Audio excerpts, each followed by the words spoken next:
नमस्कार। जय जगन्नाथ। समस्त ट्रेडर भाई मानू शुभ सकाळ।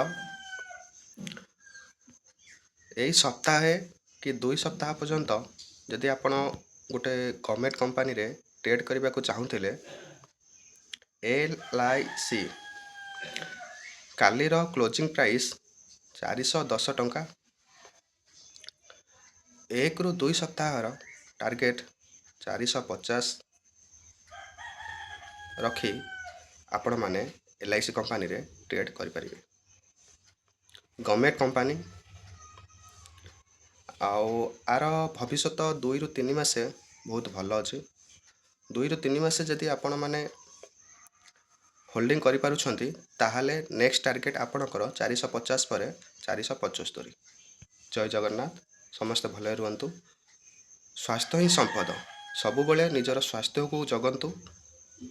कथारे परा अछि प्रोनाउन हेल्थ इज वेल्थ।